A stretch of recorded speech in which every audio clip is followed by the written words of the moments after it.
some might say that if you have to end a fight due to somebody being injured, a body part being displaced, a joint being manipulated, a joint getting dislocated, that it shouldn't necessarily just be oh, it's over, that's it. The other person should get credit because they did an action that caused the whatever injury, the dislocation. In this situation, it is a shoulder dislocation right here, right?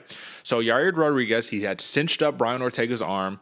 One of them had sat back to try to do some type of submission attempt, and next thing you know, a shoulder pops. Now, Ortega says, this isn't right, you know what I mean? This isn't the right way to win a fight, da-da-da-da-da. Do you agree with that? Or do you think that, do you think freak accident, or do you think you should get credit for causing somebody to get injured? I mean, if his arm wasn't cinched on there, he would have never had a shoulder pop. So what do you think? I think Yair should get full credit. And like you said, it's a little bit of a stroke of luck, the fact that I got that TKO prop, because I thought this was going to be a plus 2,800 submission win for Yair Rodriguez, man. I thought we were missing on this. And it only makes sense because let's say,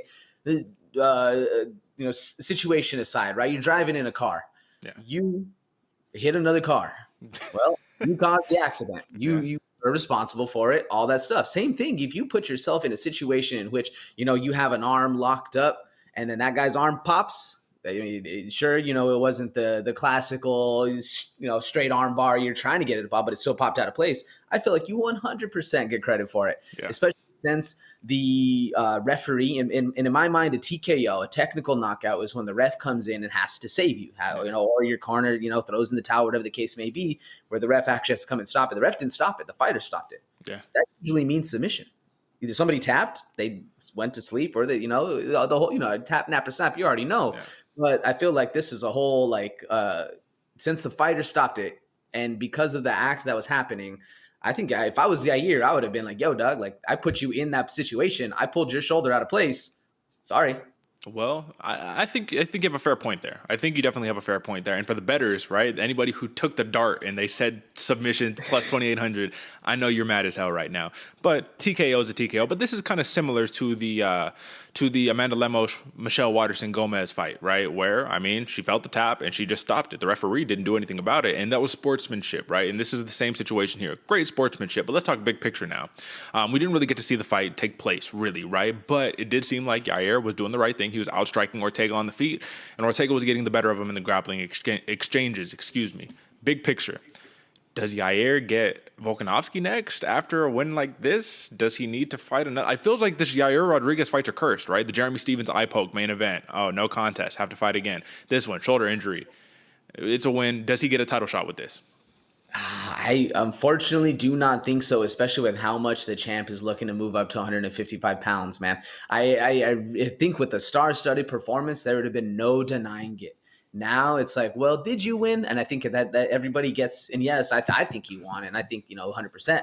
But I don't think the bump is going to be there from the boys in the back. You know what I'm saying? I don't think the crowd is going to be pushing for a Yair Rodriguez fight anytime soon. Even though if they are, I feel like it's going to be the rematch of this. Yeah, no, I hear you. How promising was it for you, AJ, to see Brian Ortega get back to his roots and actually initiate some offensive wrestling? How great was that? Because it felt like he fell a little too in love with his hands, and he actually mentioned in the post-fight presser, I get emotional sometimes, and he hit me. For a second, I was like, all right, bro, what's up? Let's go. Let's swing and bang. And then he's like, nope, I got to get back to the game plan.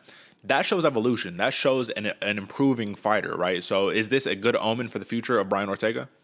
100%, man. I was saying it earlier, I was saying it on the pre-show. Brian Ortega is always evolving, and that's what makes him dangerous in this fight game, man. You never know how good his next step up is going to be, because it might be a step, it might be a hop, it might be a leap. And Brian Ortega leaps and bounds. He saw his mental game was very, very focused. Absolutely. So it's tough because there's, really not much to say on this fight. It lasted all of a minute or 4 minutes or whatever. You know what I mean?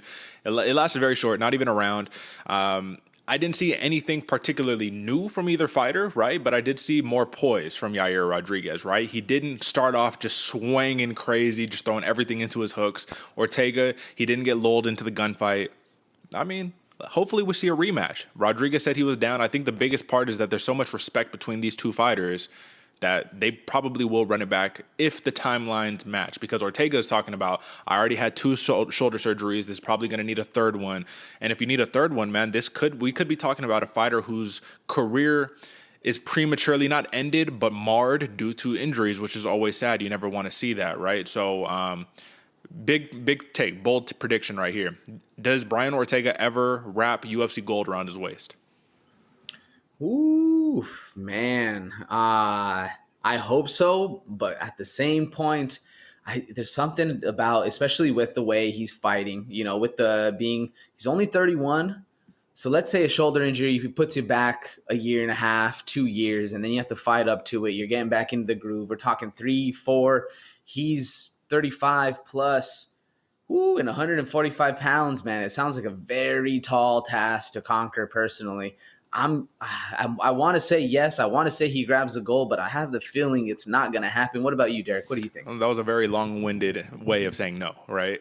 Yeah. I mean, listen, brother, I think if Volkanovski moves up, everything is on the table at that point, man. It just depends on where Holloway goes. You know what I mean? What does Holloway want to do? Does he want to reclaim featherweight championship status? Does he want to move down, move up, whatever? I think it's in the cards if Volkanovski's out of the picture. But if Volkanovski's in the picture, no, I don't see it happening. You know what I mean? But Brian Ortega, bright future. Yair Rodriguez, I mean, that's one where, it's more realistic. We will see in the very near future. But that is your main event right there.